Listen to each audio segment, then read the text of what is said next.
Meus amigos de Vicente Pires, Distrito Federal, Brasil, estamos iniciando mais um bate-papo empresarial.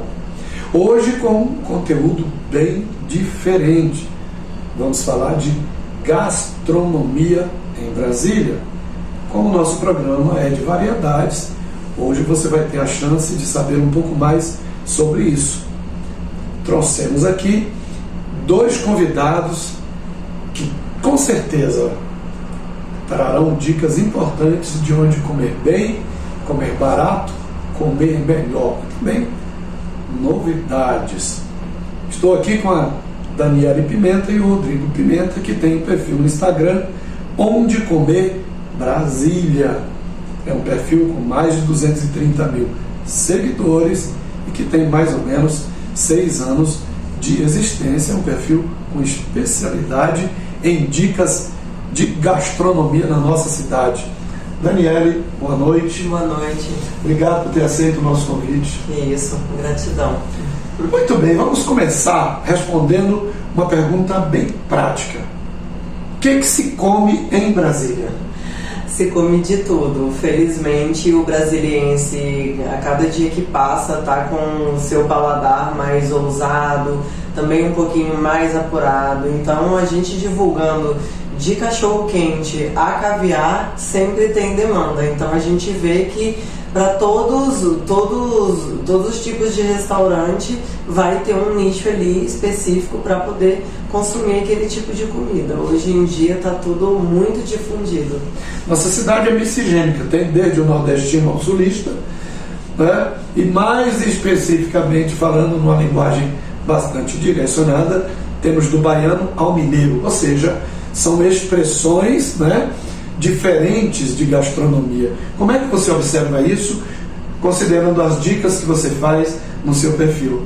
Inclusive, hoje em dia, são uma das principais dicas que nós damos são comidas regionais. Tem muitos restaurantes especializados em comida mineira, em culinária nordestina, muitos agora aparecendo com especialidade em comidas do norte, o famoso tacacá, que até então muita gente não conhecia, que tem aqueles ingredientes especiais que dão até uma certa dormência na língua. Então realmente vai passando o tempo e essas culinárias, exatamente pelo que você bem pontuou, essas culinárias que são tão diversificadas por conta da nossa miscigenação do nosso povo, elas estão adentrando dentro do cenário gastronômico de Brasília e isso está bem alta, bem alta. Não surge uma ideia como Onde Comer Brasília do acaso. Por que surgiu essa ideia e o que motivou? Então, eu e meu marido, que hoje é meu sócio, né, criamos o perfil juntos. Nós, desde que casamos, comemos muito fora, um dos nossos hobbies, né, conhecer novos tipos de gastronomia, novas comidas. E então todo mundo que convivia com a gente, por saber desse nosso gosto, sempre perguntava pra gente: ai, pessoal, onde que eu como uma boa carne, onde que eu como um bom hambúrguer? E aí dessas sucessivas perguntas veio a ideia de começar a catalogar as nossas experiências, para sempre que alguém perguntasse, a gente mandava esse perfil para a pessoa, para que a pessoa pudesse consultar aquilo, né? Que aquilo virasse um guia. E aí, para nossa felicidade, 3 meses depois, a gente já estava com mais de 10 mil seguidores. E aí a gente viu que de fato a gente conseguiria transformar aquilo num guia gastronômico, né? De um canal de comunicação que se tornaria hoje um dos nossos principais empregos, né? Um dos nossos principais trabalhos. E concomitante a isso, fortalecer o cenário gastronômico de Brasília, que hoje em dia é tão rico. Muito bem. A gente sabe que num processo incipiente são aquelas dicas casuais. A partir do momento que torna-se uma referência, precisa ser um trabalho profissional. Sim. Bom, é o que eu imagino. Sim, sim. Tornando-se um trabalho profissional, existem situações que são pragmáticas. Como funciona? A gente costuma passar algumas situações inusitadas, eu diria, né? Tem muitas pessoas ainda que não entendem como que funciona o trabalho de um influenciador, né? De um Instagramer, que é como a gente se intitula. As pessoas acham que o trabalho é absolutamente ir até o restaurante, comer, consumir aquela comida, fazer uma foto de qualquer jeito e publicar no Instagram. E não imaginam o que há por trás. O que há por trás são duas pessoas que têm outros empregos e dedicam absolutamente todo o tempo livre nesse projeto e investem bastante em material, em excelentes celulares, em iluminação. Hoje já somos 5 pessoas na equipe, né, trabalhando juntos. Temos uma editora, temos outras 2 pessoas que fazem visitas também. Então, muitas pessoas, por não entenderem como é esse processo, ainda acham que, não, eu vou chamar você para ir no meu restaurante, e aí você vai lá e come esse prato aqui que eu vou te dar e me divulga e eu vou ficar feliz. E a pessoa não entende que tem todo um processo, né, que é toda uma avaliação, como você bem pontuou. Hoje em dia, felizmente, já é uma coisa bastante profissional, né? A gente seleciona bem os locais que a gente vai visitar, temos contrato, temos um media kit, temos pacotes de divulgação. É uma empresa e um trabalho como qualquer outro. Marketing, né? Marketing. Muito bem. Qual é o point da comida em Brasília? Hoje em dia, os grandes points de Brasília têm sido os ambientes arejados e abertos. Tempos de pandemia, as pessoas nesse momento não têm se preocupado tanto com o tipo de comida, mas sim com o tipo de ambiente. Então a gente está percebendo que nesse momento os locais que estão fazendo mais sucesso e enchendo mais são os locais que oferecem esse local de segurança para poder usufruir da sua comida, do seu momento. Considerando você, Daniele, hoje uma pessoa que atua no conceito profissional, nessa variedade de oportunidades e conceitos, né? O conceito alimentar, né? Gastronômico, o que é que um restaurante não deve ter e o que é que um restaurante deve ter? Eu acho que eu vou começar pelo que deve ter. Uma coisa que a gente aprendeu muito nesses 6 anos é que erros na comida, erros pontuais, eles acontecem, eles são perdoados, mas o que tem que ter de fato é um bom atendimento. Porque as pessoas perdoam quando tem algum errinho ali na comida, ou então algum atraso, alguma coisa mais pontual. Agora, ser mal atendido é o principal que faz o cliente não voltar. Então, precisa ter um bom atendimento. Isso é o principal, é o primordial.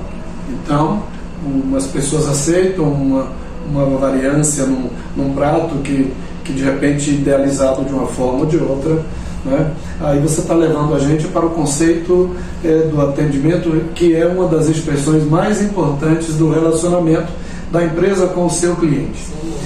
Mas a minha pergunta foi outra. Que um restaurante, por exemplo, não deve oferecer, porque não é legal, não se acentua uma expectativa alimentar. E a outra situação que você já respondeu no atendimento, mas eu queria que você me dissesse, para ter sucesso, você já me disse que é um bom atendimento, e para evitar danos à marca e conceitos atrativos, o que um restaurante não deve ter? Não deve ter. Em termos de ter comida, em termos de oferecer algum tipo de prato. Eu, falando genericamente, já que a gente atende todo tipo de gastronomia, eu acho que ele não deve e não pode ter um preço excessivo por aquilo que ele está oferecendo. Independente se a gente está falando de um cachorro quente que custa de 5 a 10 reais, ou então de um prato de alta gastronomia que vai custar 200, eu costumo falar que não é o preço, é o valor. É se aquilo vale ou não vale.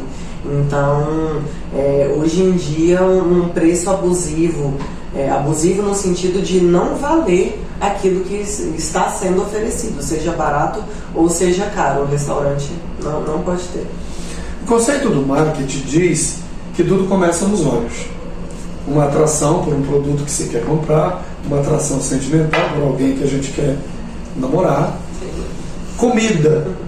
O visual também é muito importante. Você concorda com essa expressão? Concordo absolutamente. E hoje em dia, o que a gente mais vê, principalmente nos restaurantes, não precisam nem ser de alta gastronomia, mas um restaurante com foco em à la carte, eles estão muito preocupados com a apresentação do prato, porque eles já entenderam que a vontade de comer vem primeiro do visual.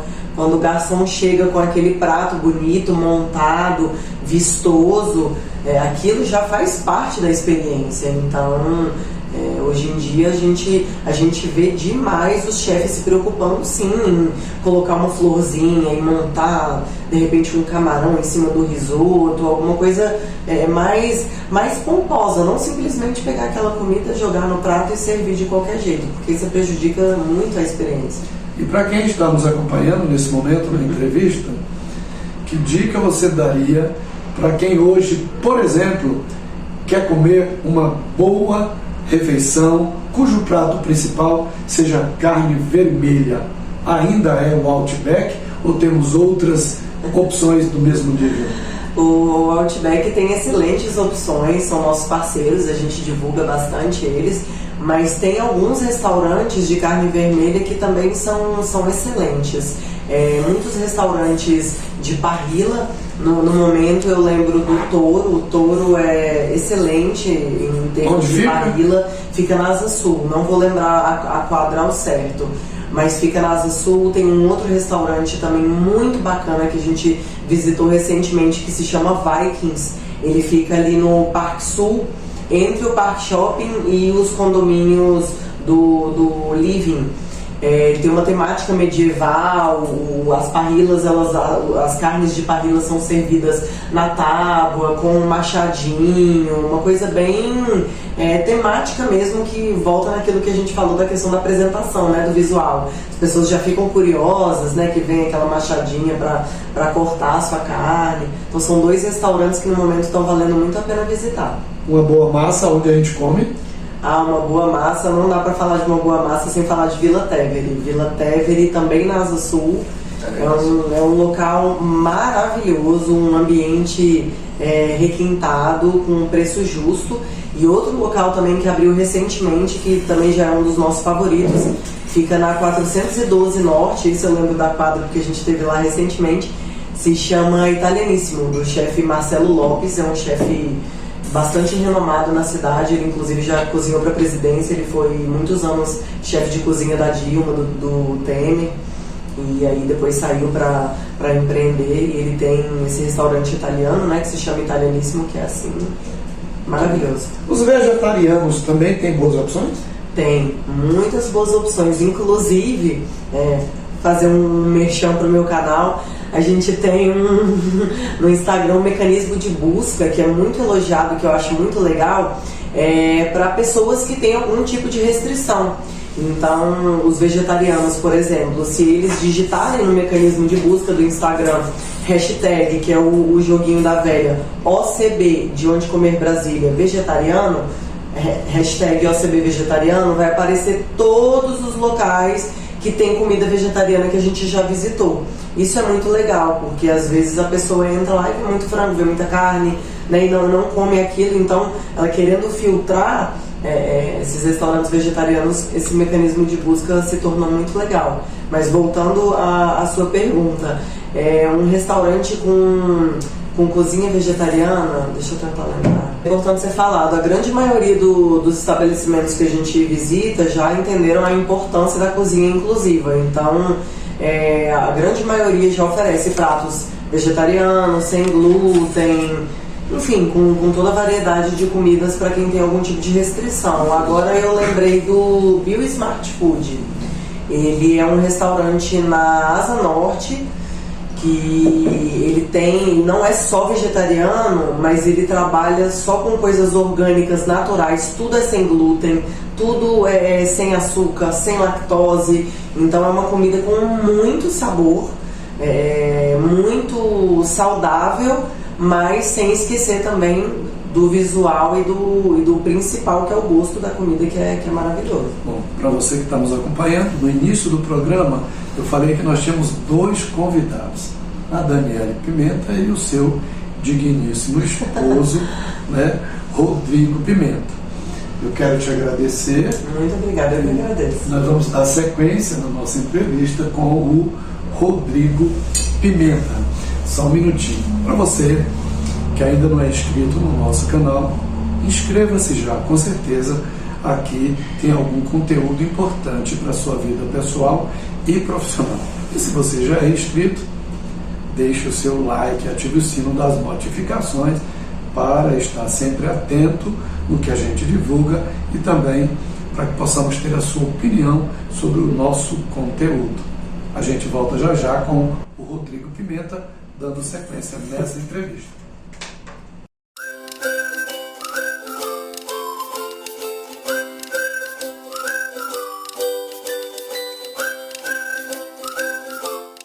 Dando continuidade ao nosso programa de hoje, estamos com o nosso segundo entrevistado, Rodrigo Pimenta. Eu queria conversar com você sobre experiências estranhas, pratos estranhos. Eu vivi uma experiência de um prato muito estranho quando eu fui a Maceió. A gente pediu o menu, como novamente, naturalmente a gente pede. E quando eu olhei lá no nome, estava escrito assim: prato do dia, cagada ao molho. Eu tomei um grande susto, mas entendi que no marketing o nome do prato foi bastante provocativo. Eu não comi, porque eu não como esse tipo de prato, né? Eu não como, minha comida é muito simples. Eu só como carne vermelha, só como carne branca, frango, peixe. E as comidas exóticas não fazem parte do meu cotidiano. Mas achei inteligente porque despertou. Olha eu aqui lembrando, 8 anos depois, e todo mundo que provou desse prato gostou. E me disseram que o paladar foi maravilhoso. Vocês viajam muito pelo mundo. Qual foi o prato mais exótico, mais estranho que vocês degustaram? Mais exótico e mais estranho. Eu poderia começar por um restaurante muito famoso, que foi considerado mais de 10 anos seguidos o melhor restaurante da Ásia, que foi na Tailândia, em Bangkok. Exatamente. Não é um lugar não, eles são dois, eu sempre confundo.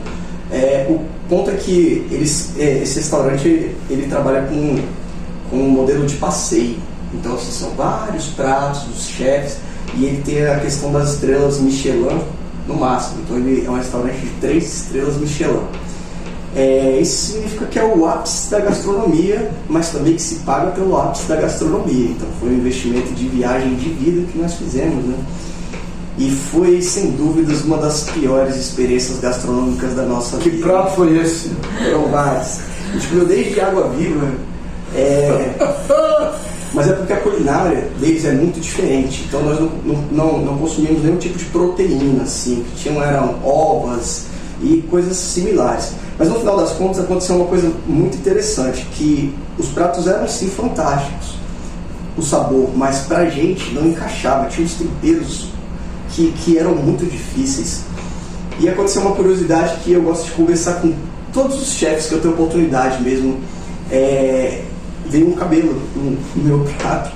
E pra gente aqui no Brasil tá tudo bem, né? Eu chamei o garçom, pedi pra trocar o prato. Ele ficou meio... levou o prato e vida que segue. Continuamos lá o nosso passeio, comendo, tendo as nossas experiências. E o chefe do restaurante chegou pra gente e perguntou: pessoal, parece que houve alguma coisa aqui. E a gente: não, tá tudo bem, tá tranquilo. E ele: não, houve um desconforto aqui, uma situação. E a gente: não, tá tranquilo. Olha, a gente quer pedir desculpa pelo infortúnio e quer dar para vocês todas as sobremesas do cardápio.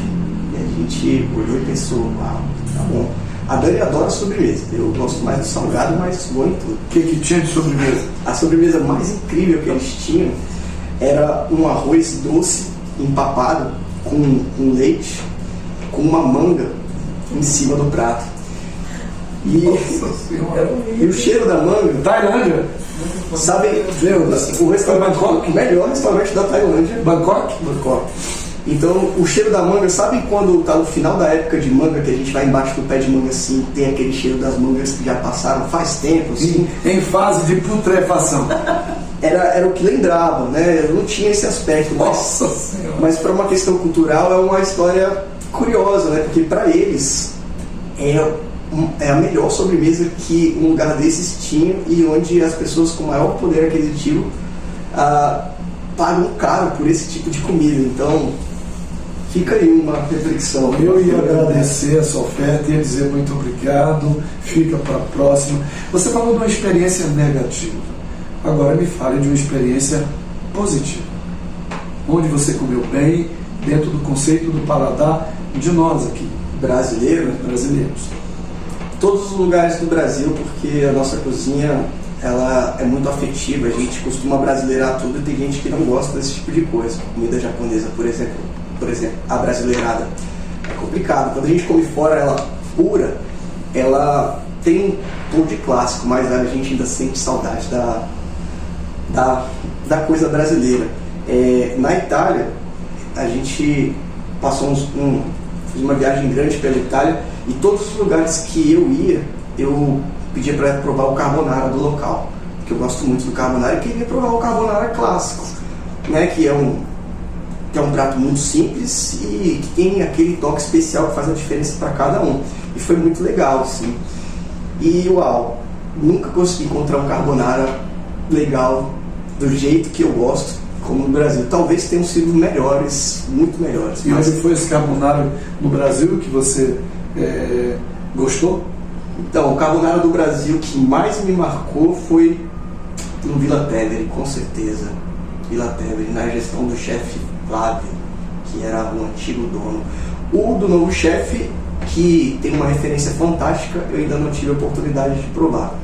Mas são esses exemplos, né? No final das contas, não é questão de bom ou ruim, é de experiências que encaixam pra gente. Muito bem, Rodrigo. Brasília está se tornando um centro gastronômico. Antigamente, Brasília não tinha esta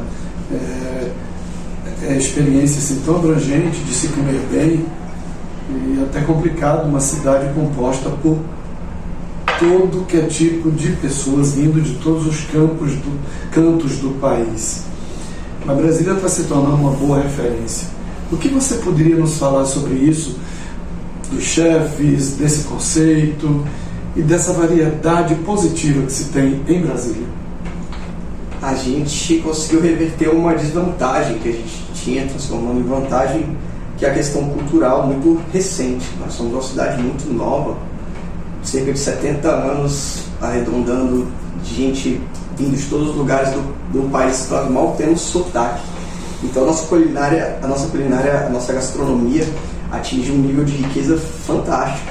Nós temos comidas boas nordestinas, comidas do norte, comidas do sul, tudo que a gente quiser encontrar a gente tem aqui em Brasília. Um polo gastronômico brasileiro muito comparado com Nova York é São Paulo.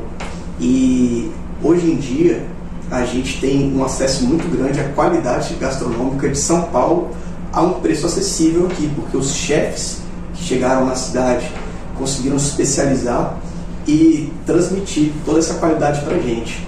A Brasília é uma referência em todos os pontos, desde a comida de rua da madrugada até uma comida mais elaborada. Muito bem, tem gente que está nos assistindo que quer um prato diferente, que quer um prato mais exótico, que quer um prato de alto nível, mas nós temos pessoas também que estão nos assistindo que comem cachorro quente. Onde é que eu como um bom cachorro quente em Brasília? Olha, essa é uma pergunta muito fácil, porque eu poderia dizer em Brasília inteira. Agora, onde eu como o cachorro quente que eu mais gosto é memória afetiva. Eu adoro a franquia do Miquéias, porque independente de onde estiver, me lembra muito da minha adolescência, quando eu saía dos lugares às 4 da manhã e por aqui, Taguatinga, só tinha lá para comer. De repente, uma bomba, que é aquele sanduíche guaraense, então são coisas muito afetivas. Mas o cachorro-quente da igrejinha, do baixinho... O da torre é bom? Muito bom, muito bom. Tudo isso remete a memórias afetivas. A questão é que nesse horário da madrugada, esses já não estavam abertos. Então nessa época, o pessoal do plano vinha a Taguatinga ou ia ao Guará para terminar a noite. Isso tudo tem no perfil do Instagram, todas essas perguntas que eu fiz, todas essas variedades e um conceito de busca. O seu perfil, ele facilita no aspecto de busca específica? Com certeza. Tem a dica que a Dani deu das hashtags, nós separamos as hashtags por localidade também. Então, se as pessoas digitarem OCD Asa Sul, tudo que a gente conheceu na Asa Sul está lá e está registrado. Mas existem os destaques dos stories também, das regiões. Então, se a pessoa quer colocar lá, hoje eu vou ao Sudoeste, estou com vontade de conhecer um café.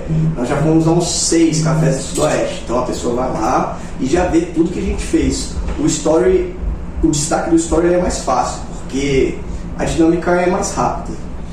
Temos um nordestino, de repente, nos assistindo, e ele quer comer um sarapaté ou uma buchada de bode. Onde ele vai comer? Uma buchada de bode. Eita. Uma boa buchada de bode. Um bom sarapaté. Paraibá. Eu ia pensar no... Acabamos de divulgar. Paraibá. Eu ia pensar no... Como é o nome mesmo do frutinho? Severina é um bom lugar para comer. Procurem esse restaurante, é muito legal, tem tudo que vocês pensarem. E tem os clássicos de Brasília, mas uma buchada com aquele sabor do Nordeste mesmo, que só quem já foi lá conhece. Tem que ser uma buchada de quem não que aprendeu a fazer, mas acho que de um nordestino mesmo. É diferenciado, é igual o tacacá, é uma comida que tem uma aparência difícil. Quando você come, pode ser um pouco polêmica, mas quando se come por alguém que fez...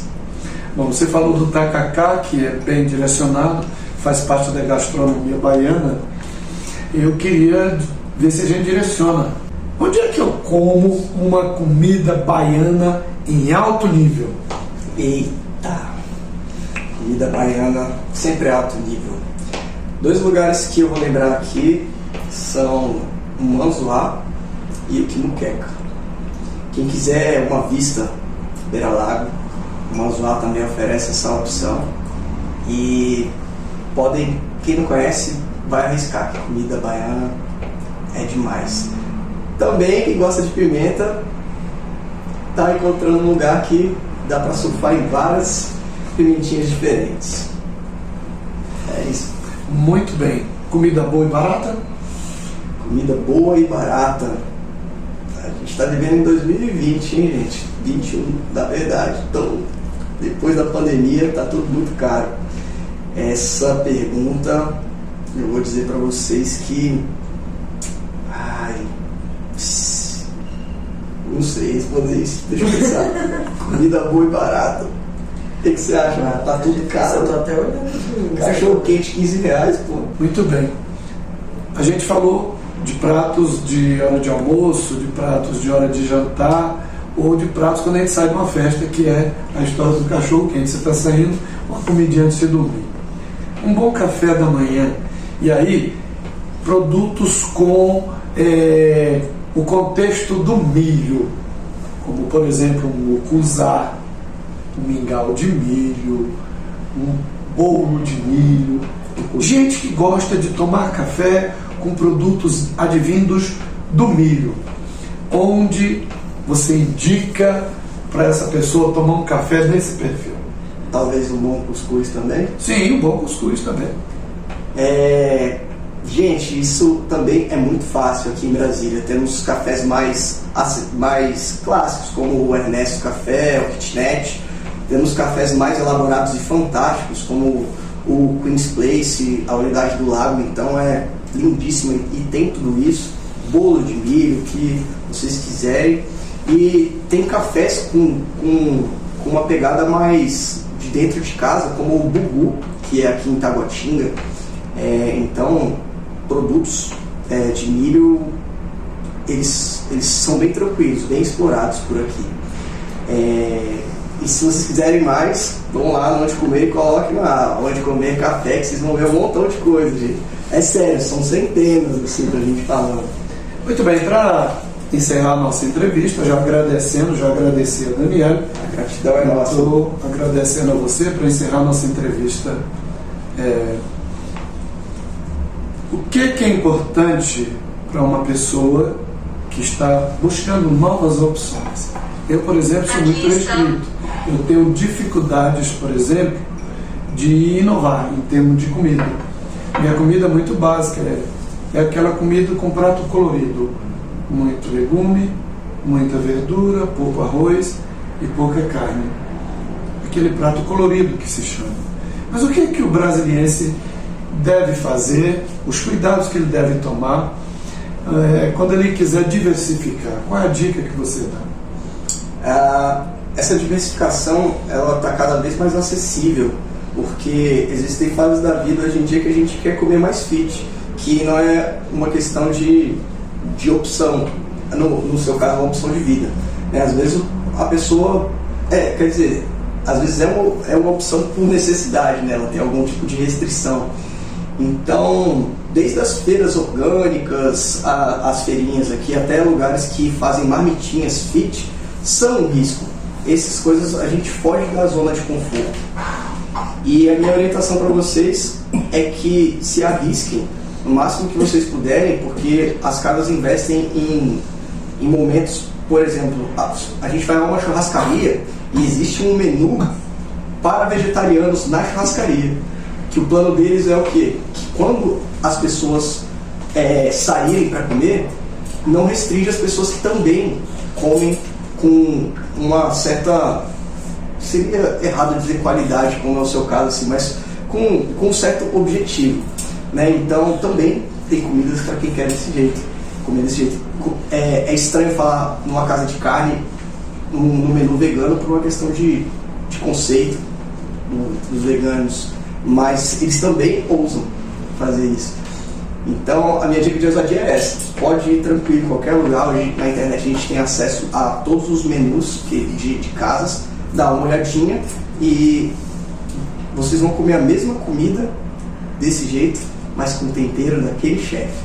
E isso cria um relacionamento que vai mudando pra gente de tempos em tempos. Então a gente vai criando identificação com cada lugar que a gente vai. É igual a comidinha da vovó, a gente não come, lembra? Acontece isso também. Muito bem. Comer é um conceito de vida? Comer é uma arte. É a arte mais antiga, que mexe com todos os sensoriais. Mexe com o visual, olfativo, o tato, quando a gente mastiga, quando a gente começa a produzir a comida, ouvido. Então, paladar, comer é uma arte. Muito bem, Rodrigo, muito obrigado. Obrigado por ter aceito o nosso convite, obrigado pelas dicas, né? Espero trazer vocês outras vezes aqui, você e a sua esposa, a Daniela. Nós que agradecemos. É uma honra estar aqui. Muito obrigado e até a próxima.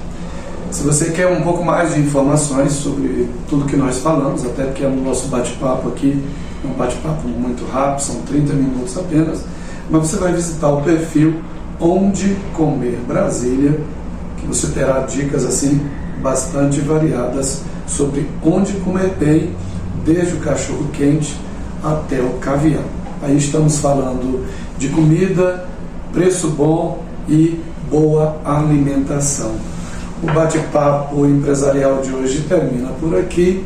Meu nome é professor Anchieta Coimbra e é o que nós tínhamos para hoje. Tchau, tchau.